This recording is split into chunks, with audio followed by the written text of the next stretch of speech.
Hello guys, welcome back to the channel again. Ketemu lagi sama aku Adel di sini. Jadi di video kali ini aku akan bercerita kepada kalian semua tentang sebuah film tentang seorang cewek yang marah sama emaknya gara-gara dia disuruh nikah. What? Kenapa disuruh nikah sampai bisa marah-marah? Oke. Cewek yang dimaksud ini namanya Merida. Dia merupakan tuan putri dari Raja Fergus dan Ratu Elinor. Sebagai putri raja, Merida sejak kecil selalu diatur oleh ibunya, guys. Mulai dari cara bicara, cara makan, cara berjalan, bahkan tidur pun ada caranya. Tapi di sisi lain, daripada menjadi putri yang serba anggun itu, Merida lebih tertarik untuk berpetualang dan berkuda. Bahkan, dia memiliki hobi yang cukup bertolak belakang dengan didikan ibunya, yaitu memanah. Nah, singkat cerita, pada saat makan malam, Merida bersama dengan ayah, ibu, dan adik-adiknya sedang asik makan sambil ngobrol-ngobrol ringan aja. Suasana yang hangat tersebut tiba-tiba berubah menjadi tegang saat sang ratu, atau lebih tepatnya ibu Merida, membawa surat lamaran dari beberapa kerajaan. Nah, dalam surat tersebut berisi tentang permohonan lamaran yang ditujukan kepada Merida. Setelah mendengar hal tersebut, Merida marah besar, dikarenakan ia masih belum siap untuk menikah. Dan lagi, ia masih ingin menikmati hidupnya dengan berpetualang. Sehingga perdebatan pun terjadi di meja makan tersebut. Di sana, Ibu Merida mengatakan bahwa seorang putri tidak hanya bertanggung jawab untuk dirinya sendiri, tetapi ia juga bertanggung jawab kepada seluruh kerajaan, baik masa depan kerajaan, dan dia harus mengerti tentang kondisi kerajaannya. Salah satunya adalah dengan cara menikah. Mendengar hal tersebut, Merida semakin marah. Ia menganggap bahwa ibunya egois dan tidak mengerti akan perasaannya. Keesokan harinya, acara lamaran pun tiba. Merida didandani oleh ibunya dengan memakai gaun tradisional yang bisa dibilang cukup ketat. Saat itu hadir rombongan dari Lord McGuffin dan juga Lord Mackintosh. Di sana, putra sulung dari ketiga klan tersebut berusaha menunjukkan kekuatan terhebatnya masing-masing untuk merebut hati sang putri. Karena seperti yang kita tahu, acara tersebut akan dimenangkan oleh satu orang yang dipilih langsung oleh sang putri. Karena setiap orang saling menunjukkan kekuatannya masing-masing, keadaan di ruangan pun menjadi sangat tidak terkendali. Saling ejek pun terjadi dan berujung menjadi pertengkaran.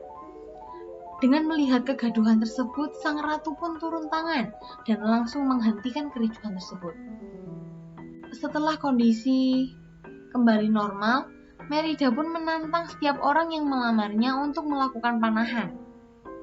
Di sini, alasan Merida memilih tantangan panahan sebetulnya bukan hanya karena dia pinter manah, guys.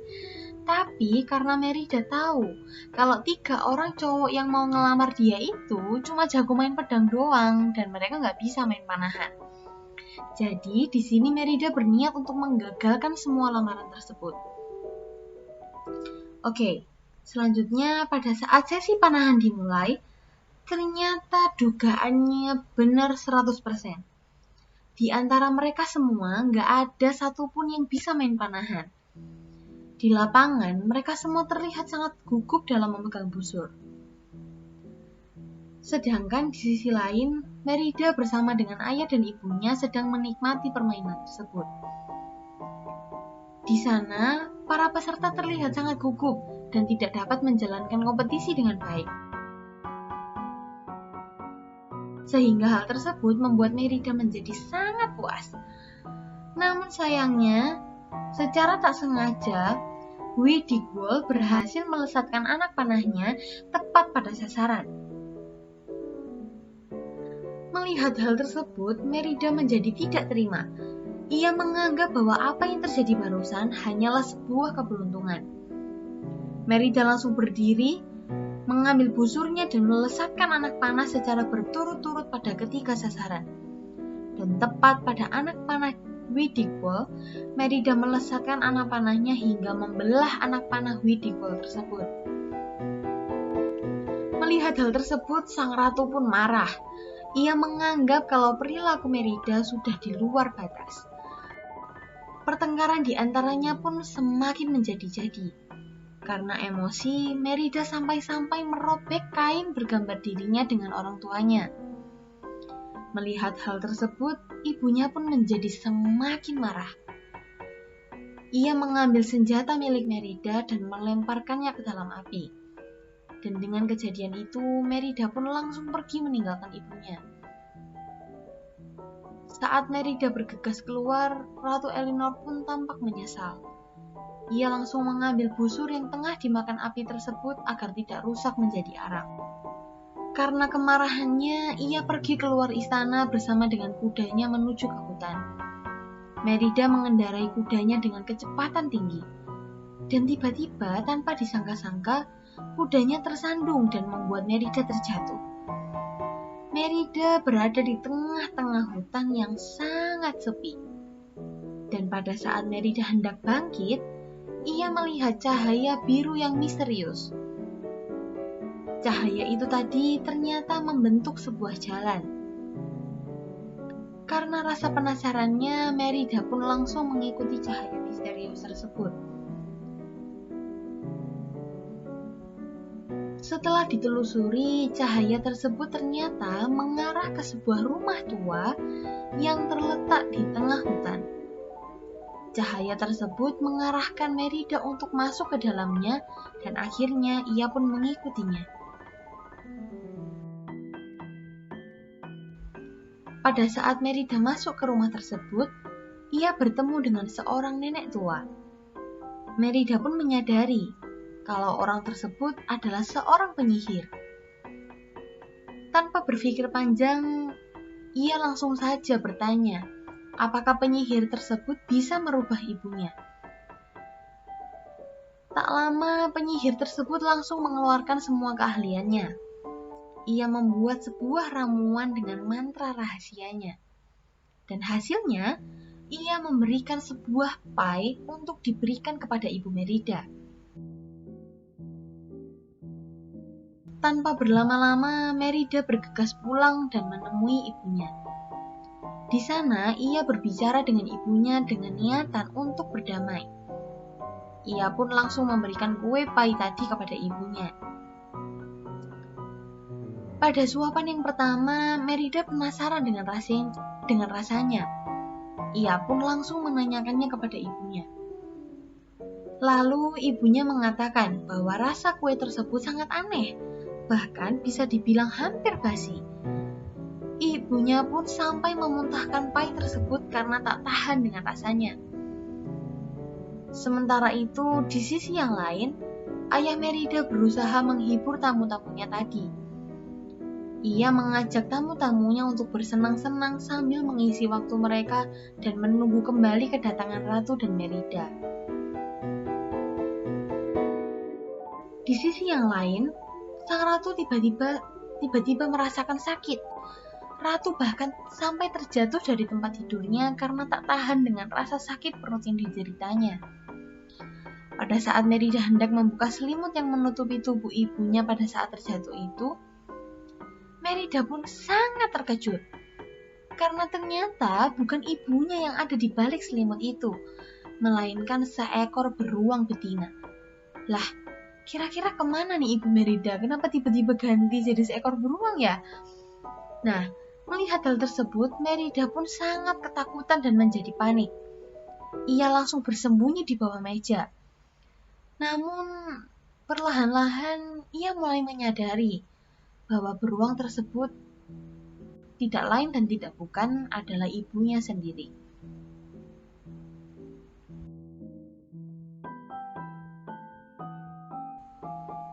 Merida berusaha menenangkan ibunya pada saat itu. Namun, ibu Merida malah panik dan tidak sengaja mengeluarkan aumannya dengan keras. Dan ternyata auman tersebut terdengar sampai ke telinga raja dan semua orang yang ada di aula saat itu. Merida pun segera menenangkan ibunya agar ia tidak bertemu dengan ayahnya. Tapi seperti yang kita tahu, ayah Merida merupakan seorang raja yang pandai bertarung. Dan sampai saat ini, sang raja masih memiliki dendam yang amat sangat besar terhadap beruang. Karena ternyata kaki sang raja pernah patah dan itu disebabkan oleh seekor beruang. Sehingga sampai saat ini ayah Merida tersebut masih suka memburu beruang dan menangkapnya apabila bertemu. Karena hal itu, Merida pun khawatir kalau ayahnya nanti langsung membunuh ibunya itu ketika bertemu dengan wujud yang seperti itu. Merida terus berusaha untuk mencari jalan keluar untuk ibunya. Dan ternyata, ayahnya sudah curiga dengan keberadaan seekor beruang. Ayahnya juga berusaha mencari jejak beruang yang tak lain adalah ibunya dengan dibantu oleh para tamu. Pada saat Merida dan ibunya berusaha mencari jalan keluar, mereka tak sengaja bertemu dengan ketiga adiknya. Di sana, adiknya awalnya kaget karena kok bisa ya ada beruang masuk ke dalam istana. Tapi Merida mengatakan bahwa beruang tersebut adalah ibu mereka. Merida juga mengatakan bahwa ia sedang mengajak ibunya keluar istana untuk bertemu dengan penyihir untuk menghilangkan kutukan itu. Dan setelah mendengar penjelasan dari Merida, adiknya pun setuju untuk membantu mereka. Mereka semua pun akhirnya bekerja sama. Merida berusaha mencari jalan keluar yang aman, dan adiknya pun berusaha mengalihkan perhatian. Berkat kerjasama tersebut, Merida pun berhasil membawa ibunya keluar dan masuk ke dalam hutan. Merida pun langsung membawa ibunya pergi ke rumah nenek sihir itu. Namun ternyata mereka semua tak mendapati nenek sihir di sana. Merida pun merasa panik sekali karena ia ingin segera menghilangkan kutukan itu. Akhirnya Merida pun memberanikan diri untuk masuk ke dalam. Namun yang ditemukan Merida adalah ramuan ajaib yang menyerupai nenek sihir itu. Ramuan itu mengatakan bahwa nenek sihir sedang menghadiri sebuah festival musim semi. Dan ia juga mengatakan sebuah teka-teki bahwa takdir bisa diubah dengan memperbaiki ikatan yang rusak. Dan nenek sihir itu pun juga mengatakan bahwa sihir tersebut akan menjadi permanen hingga matahari pada hari kedua terbit. Artinya, apabila Merida tidak bisa memecahkan teka-teki tersebut hingga hari kedua, maka ibu Merida akan menjadi beruang selama-lamanya. Wajah penyihir tersebut seketika hilang. Merida dan ibunya pun terpaksa harus istirahat sementara waktu di bawah sebuah papan kayu untuk berteduh di bawah hujan. Baru keesokan paginya, Merida yang terbangun dikejutkan dengan ibunya yang tengah membuat sarapan. Sarapan yang dibuat ibunya adalah buah beri. Namun ternyata buah beri yang dimakan adalah buah beri yang beracun. Hal itu langsung saja membuat ibu Merida terkaget dan langsung minum air yang ada di depannya.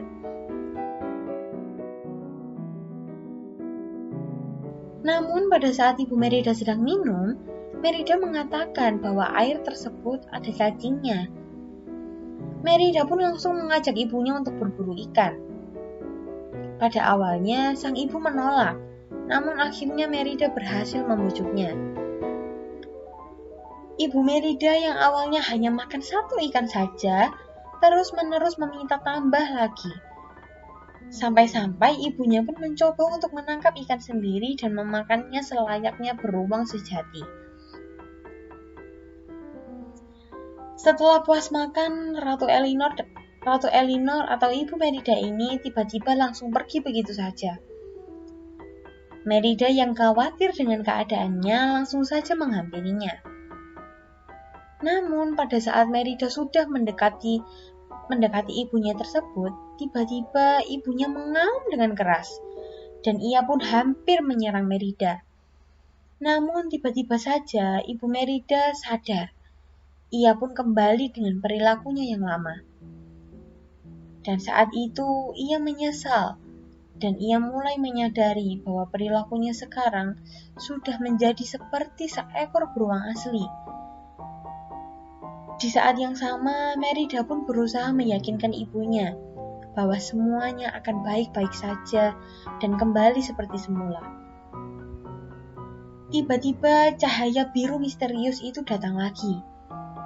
Cahaya tersebut menunjukkan ke arah suatu tempat. Tanpa berlama-lama, Merida dan ibunya pun mengikutinya karena menganggap bahwa itu adalah sebuah petunjuk.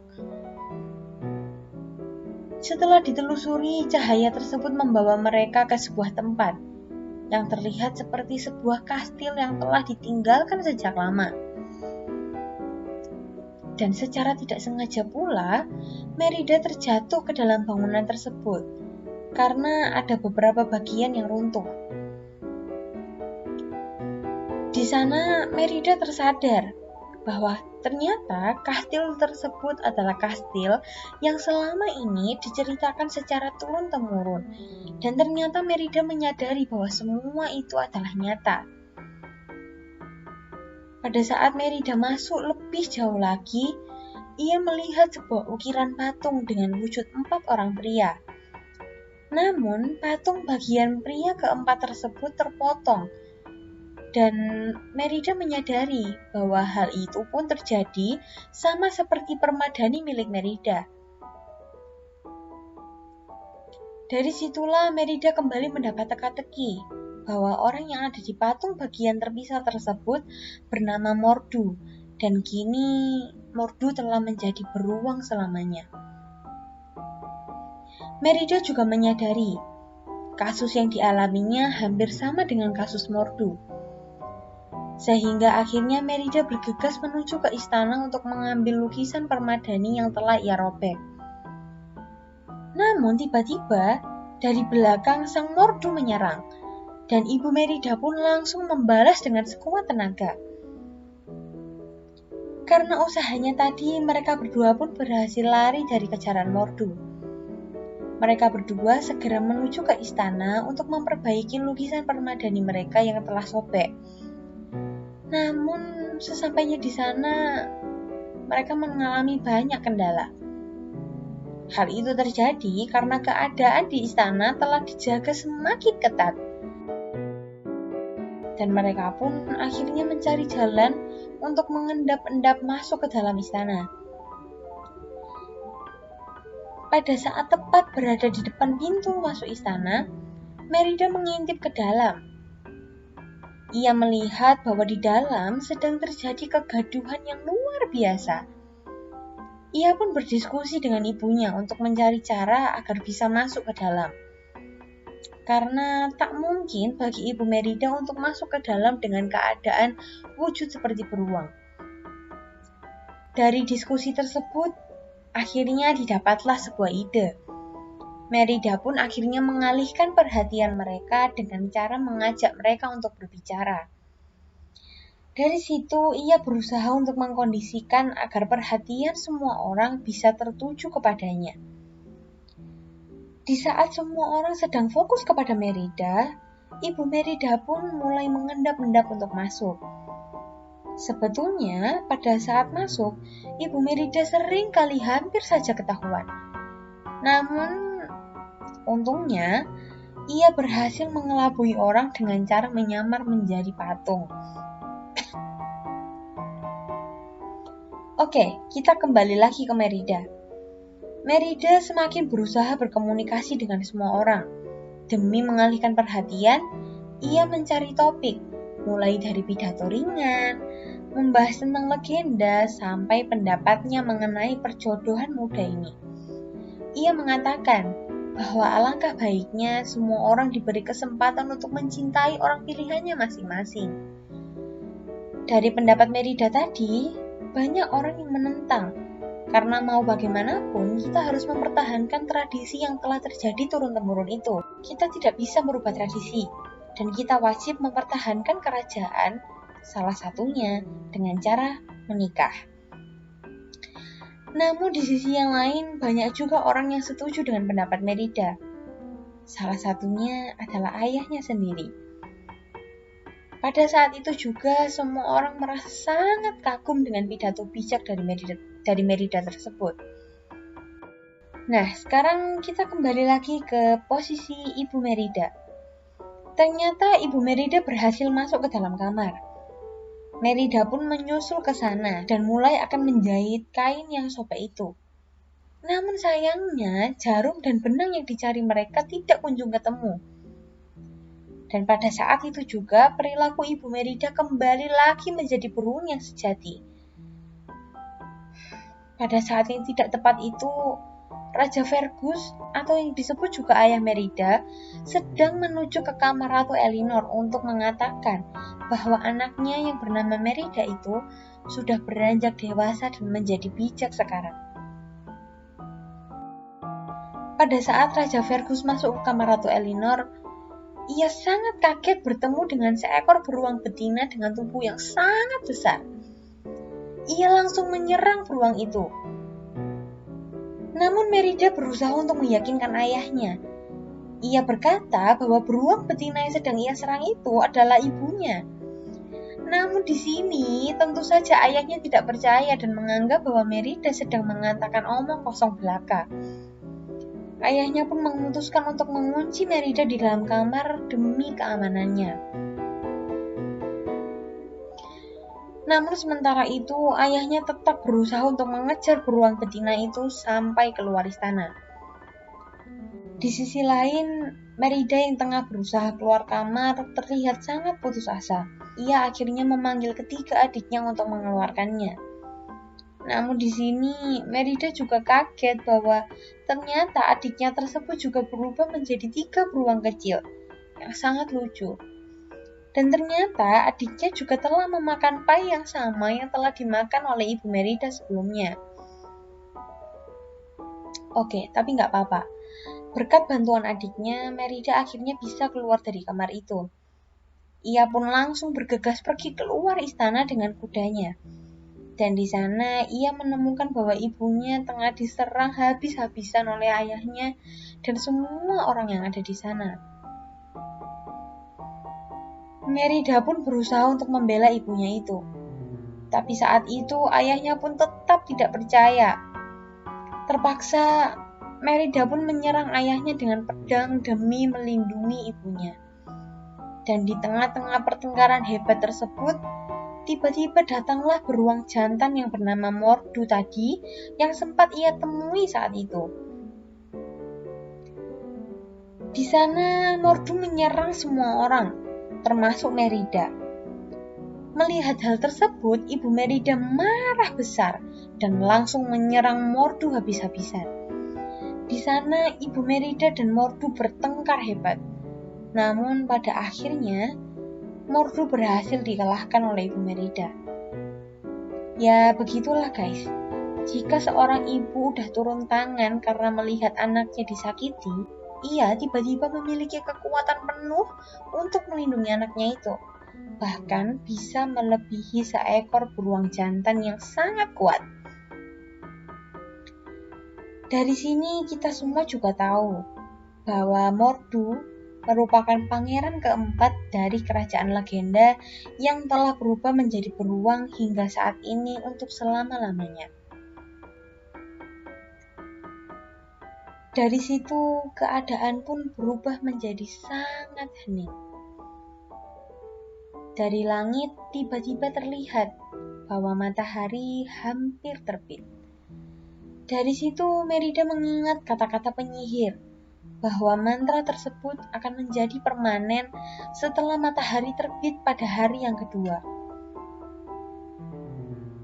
Merida pun sontak langsung menutupi tubuh ibunya tersebut dengan sebuah kain dan mengira bahwa ia telah terlambat. Ia pun menangis sejadi-jadinya dan menyesal atas semua perbuatannya. Ia meminta maaf kepada ibunya dan memeluknya erat-erat dengan penuh penyesalan. Semua orang yang ada di sana pun ikut terharu. Dan tanpa disangka-sangka, ternyata sihir itu pun lenyap dan Ibu Merida berubah menjadi sedia kala. Semenjak saat itu, hubungan mereka berdua menjadi lebih baik. Mereka pun menjadi saling mengerti satu sama lain. Dan akhirnya dari cerita ini kita bisa mengambil satu pesan, bahwa sebuah hubungan akan tetap berjalan dengan baik apabila ada rasa saling mengerti dan menghilangkan rasa egois itu. Nah, selesai juga nih akhirnya ceritaku sama kalian. Kira-kira gimana nih guys? Kalian setelah lihat film ini, bagus banget kan ya filmnya? Film ini banyak memberi pesan ya buat kita, supaya kita tetap menjaga hubungan baik, terutama dalam konteks film ini yaitu dengan orang tua kita. Kita harus tetap bisa menghargai, menghormatinya. Jangan jadi kayak Merida yang mengutuk ibunya. Nah, oke. Semoga kalian enjoy ya dengar ceritaku hari ini, dan semoga kalian suka sama film ini. Dan yang paling penting, jangan lupa yang terakhir, like, komen, dan juga share video ini ke semua kenalan kalian, ke semua teman-teman kalian. Segitu dulu ya guys cerita kali ini. Semoga kalian enjoy. Thank you semuanya. Bye-bye. See you on the next video.